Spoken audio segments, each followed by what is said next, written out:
Oi, gente, aqui quem fala é o Dani! E eu assisti esse filme, que estava muito misterioso. Inclusive, eu estava muito curioso para assistir, porque hoje é Halloween e ele é a promessa, além de bom garoto, né, bom menino, dos filmes de terror do Halloween no cinema. Aí eu falei, não, vou ter que ver. E aí eu fui ver. E vim comentar com vocês agora, porque eu achei esse filme muito misterioso. Então vem, vamos falar dele aqui. Que é Terror em Shelby Oaks. Shelby Oaks.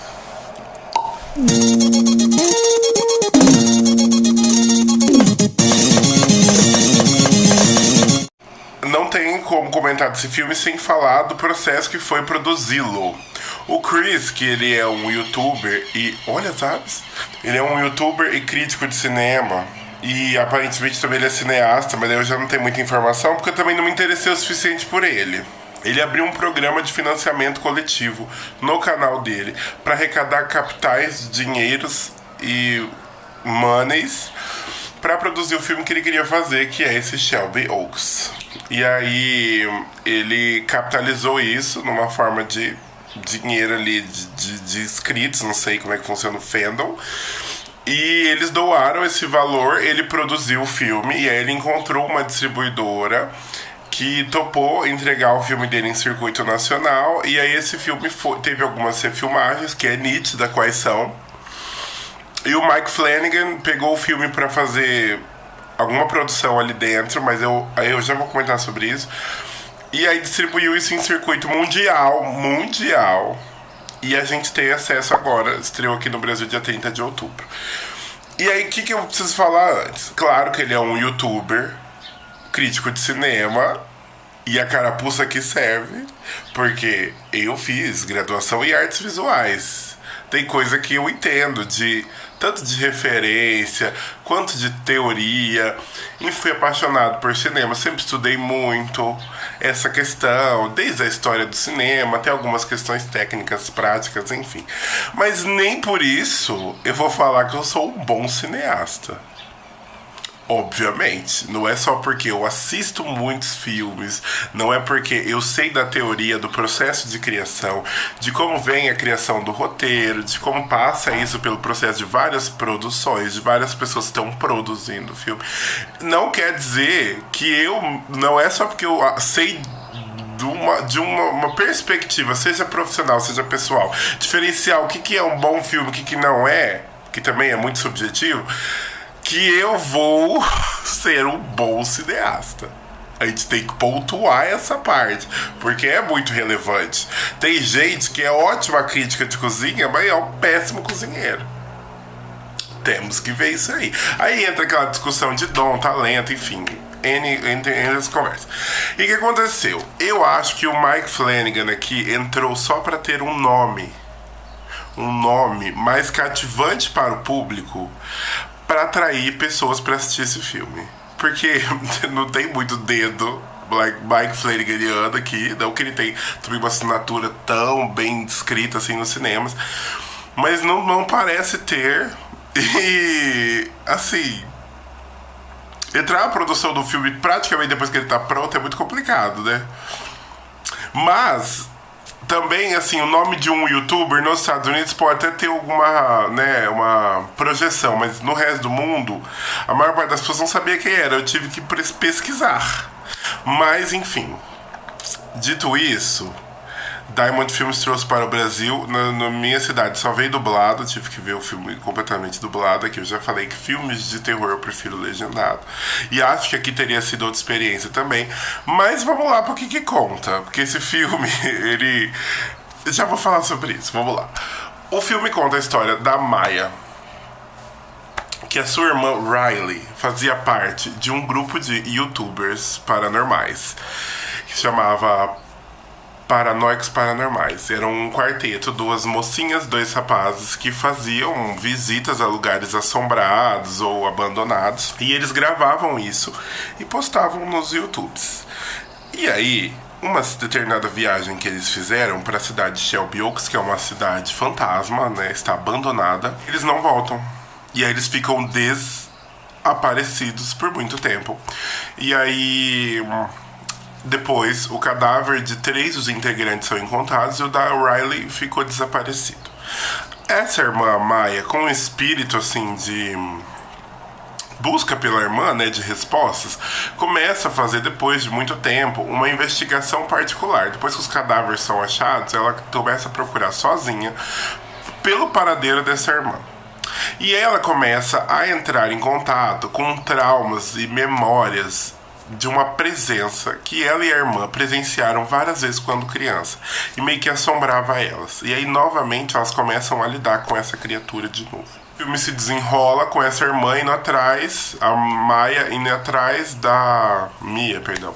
A Mia indo atrás da Riley de diversas formas e visitando os últimos lugares que ela passou para conseguir pistas e ainda assim adentrando um pouco mais no seu passado.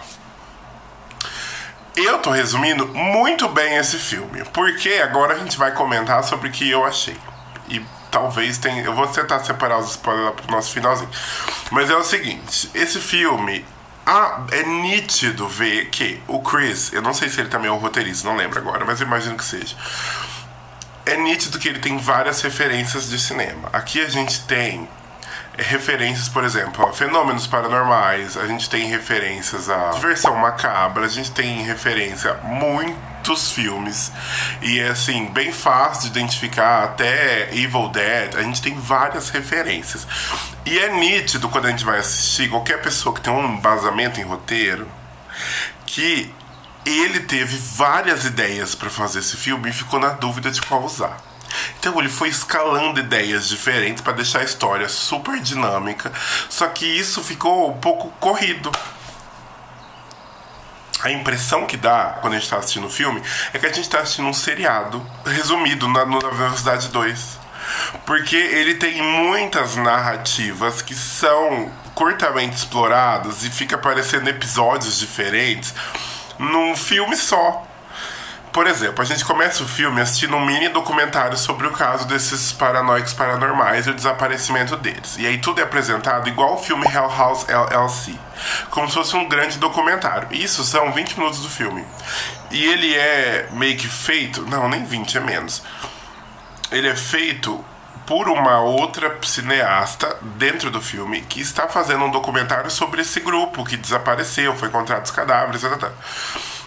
E aí o filme tem esse corte pra vida real e a gente volta a assistir a Mia indo começar a investigação a partir de algo que é trazido pra ela. E dentro dessa investigação ela começa a visitar os lugares, ela começa a falar sobre a vida dela e a infância com a irmã dentro dessa investigação.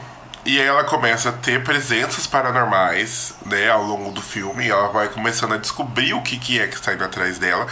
Até o momento que ela chega num lugar onde ela descobre o que aconteceu com a irmã. E aí a gente tem mais revelações sobre mais coisas. Até a hora que o filme continua a partir do momento que ela descobriu o que aconteceu com a irmã dela. Só que isso tudo é cheio de revelações sem parar. O filme deu uma pausa. E aí dá-se a impressão que não teve arestas, porque elas não são bem desenvoltas. E eu entendo que o filme também tem que deixar ponta solta, só que esse filme deixou muita ponta solta. Muita ponta solta. E coisas assim que... Não que eu queria resposta, mas é que ficou difícil de compreender. Como, por exemplo, por que aquela criatura escolheu elas, por exemplo? Pra ficar assombrando. Porque nesse filme é citado sobre uma criatura que ficava observando elas pela janela, desde a infância. E aí fica muitas essas questões. Mas assim, é um filme interessante, ele é bem filmado, ele tem cenas muito boas, mas essas pontas muito soltas, às vezes, deixa o filme um pouco difícil da gente entrar dentro, mergulhar junto. Mas é nítido que ele tem várias referências do diretor desse filme, que a história, ela tem muita coisa pra ser dita, que a galera tava tendo várias ideias, parece que tava todo mundo anotando várias ideias, ele falou, tem que usar tudo. Muito louco. Muito louco. De qualidade técnica, o filme, as cenas que foram refilmadas é nítido, que a gente tem uma pessoa mais experiente na lente. Só que o filme ainda ele é bem contado. É bem contado. A história ali é bem contada. Quer dizer que ela é excelente? Não. Mas quer dizer que ela é muito ruim também? Não. Só que ela ficou com uma cara de escrita amadora. Ah, é isso que eu precisava falar. A narrativa do filme ficou com uma cara de escrita amadora. Parece livro adolescente de terror. É isso que eu queria falar. Tem umas pitadas assim, mas umas escolhas estéticas tão... Mas assim, tem que dizer que coisas funcionaram. Como, por exemplo, a casa da senhora, que eu não lembro o nome, em Shelby Oaks. Aquela casa, todas as cenas dentro daquela casa ficaram muito interessantes. Tem coisas que ainda assim ficaram com pontos soltos, só que a forma como ela é filmada, apresentada, super legal. Super legal. Mas assim, um bom de ideia, ficou parecendo que eu vi um seriado mesmo. De tanta informação que foi jogada assim ao mesmo tempo. E aí a história não é tão bem... Entendeu? Tão bem desenvolvida ali dentro. Parecia um resumão de tudo. Isso, parecia um resumão. Então, em suma, eu dei nota 6 de 10, porque é um trabalho de uma história original, tem todo um trabalho técnico ali de pensar na narrativa, de falar sobre a criatura, a entidade, sobre os youtubers, enfim. Teve um trabalho, ficou interessante, mas ainda não foi, eu não achei um filmaço, não. Mas também não foi um peido igual outras coisas que a gente andou vendo, entendeu? Ele não foi nem excelente nem podre. Mas eu não sei falar nem o que eu achei, porque eu não sei falar. Não sei mesmo, porque ao mesmo tempo que parece que foi amador, era uma história que tinha um potencial. Vamos falar assim. E aí agora, pra você que não quer spoiler, eu quero te dar um beijo, um abraço. Não esquece de se inscrever, de curtir, de compartilhar, de voltar aqui mais vezes. E a gente se vê, tá? Agora vamos para os spoilers. Por que eu falo que parece um seriado? Eu vou te contar a história agora. Essa irmã que desapareceu, os outros caras foram assassinados. A gente tem um quase aprofundamento no psicológico dela. E ela desapareceu ali em Shelby Oaks. E a irmã, durante o começo da abertura, explicando o que aconteceu, ela recebe a visita de um homem. Esse homem pega uma arma e fala: eu finalmente me libertei dela, e dá um tiro na própria cabeça, na frente dessa mulher, com uma fita na mão. Nessa fita é escrito Shelby Oaks. Quando ela assiste a fita, ela descobre que esse cara que se matou foi o cara que assassinou os colegas de trabalho dessa irmã dela, lá em 2008, e sumiu com essa fita. E sumiu com essa irmã e com essa fita. E aí, quando os corpos foram encontrados, as outras fitas foram achadas, não descobriram o que aconteceu com essa Riley. Essa Riley foi levada para um cativeiro, onde ela ficou sendo estuprada por, eu acho que esse homem, ou por alguma entidade, não dá pra saber, mas é uma coisa meio bebê de Rosemary, porque ela tava trazendo esse anticristo pra terra, o filho dessa entidade, chamada Incubus, né, que é aquele demônio sexual. Mas isso é um conhecimento que eu já tinha, o filme não é apresentado isso. Você tem que partir do princípio que você sabe o que é um sucubus, o que é um incubus. E aí ela tentou várias vezes engravidar, tinha vários túmulozinhos no quintal, quando a menina chega na casa, a irmã dela. E aí ela tava ali sendo mantida em cativeiro para trazer esse bebê à terra, e um deles nasceu. E aí acho que é por isso que o cara foi lá se matar na porta da irmã dela. E aí eu já tô trazendo todas as informações, mas esse filme ao longo do filme é sendo investigado. E aí o filme traz pra gente essa irmã investigando isso, trazendo memórias de que essa entidade já se apresentou pra ela desde a infância, e tentando saber o que essa entidade queria. Só que quando isso é explicado pra gente, não dá pra entender por que essas duas irmãs foram escolhidas. Com base no quê? Fala-se que é hereditário, mas não explica como que chegou nelas. Né? As irmãs também não sabem. Tenta-se dar uma explicação no final, mas ela não faz sentido. Aí esse tipo de ponta solta que o filme deixa, que não é só uma, são várias. Por que esperou até ir pra Shelby Oaks? O que tinha naquela cidade? A mulher que fez? Tá, a mulher que fez. Mas por que as duas? O que tava acontecendo? Por que escolheram elas? Por que essa irmã, pra investigar, tinha que ir nos lugares sozinha? Um presídio. Quando tenta falar que a entidade atraiu ela pra levar ela até o lugar, também não faz sentido. Tenta explicar, mas não faz sentido. Aí ficou uma coisa assim, parece que mal pensada, mas ao mesmo tempo dá pra ver que foi muito pensada, porque tem muita ideia uma em cima da outra. Mas em suma é isso. E aí, como o filme termina? Esse é o problema. Essa irmã, a Mia, acha a Riley nesse cativeiro, salva ela de lá, junto com o bebê, porque a véia se mata, a véia que tá fazendo um monte de ritual lá, com essa criatura sinistra por trás. Nessa casa dessa véia que ela é resgatada, tem as imagens do que aconteceu com a menina e tem imagens dela com o marido, da Mia com o marido dela. Muito estranho. Só que também não explica, então eu tô achando que vai ter 2. Dependendo da bilheteria que isso aí vai ter 2.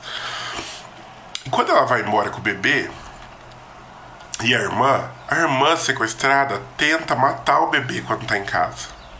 Porque ela fala, você não sabe o que tem nessa criança. E aí termina com essa irmã caindo da janela numa briga, a sequestrada caindo da janela numa briga com a irmã Mia, e a Mia criando o bebê, falando que ela que era escolhida. Aí, tipo assim, tentou dar um fim meio plot, meio... tô gagging. Mas ficou... Ali no filme, você assistindo tudo, ficou meio... Por que já não foi dela direto? Ai, sabe? Sabe que é porque uma irmã não conseguia ter filho? Porque essa irmã tentou ter filho várias vezes. Só se foi isso, mas eu precisei me esforçar pra chegar nessa conclusão. Porque ela só fala que ela não conseguiu, mas ela não falou que ela tinha feito exame, que ela não é possível ter criança. Não é, mas assim, quando você para pra pensar, não é puta que ideia maravilhosa. Ai, gente, não sei, eu tô achando agora que eu não curti muito, não. Mas não é um filme ruim. E acho que pra uma pessoa que não tá muito interessada em ficar prestando atenção, que hoje em dia eu conheço muita, vai ver. Um sustinho você vai levar. É uns lugares sinistros e tal. Bora 20. Mas assim, filmaço? Não. Ai. Mas é legal. E uma última coisa que eu preciso comentar desse filme, que eu vou falar mais quando eu vier fazer review de Chamado semana que vem, é o seguinte: o aparato tecnológico dos anos 2000. Porque pra gente achar uma informação sobre alguém, uma matéria jornalística, eu não sei se aqui no Brasil a gente tem esse acervo, mas lá nos Estados Unidos eles têm um acervo em bibliotecas municipais com todos os jornais que foram publicados sobre a cidade, com as notícias. E aí você tem que ir lá e procurar data, mês, nome, mas eles têm um acervo com essas informações. Eu achei super legal, porque pra você descobrir uma coisa, você tinha que ir num lugar procurar. Eu vou falar mais sobre isso no vídeo de chamado, mas tem uma cena do chamado do japonês que pra eles descobrir onde fica um determinado farol, teve que ir na biblioteca da cidade procurar todos os faróis. Não, é do norte-americano. Gente, um beijo e até mais.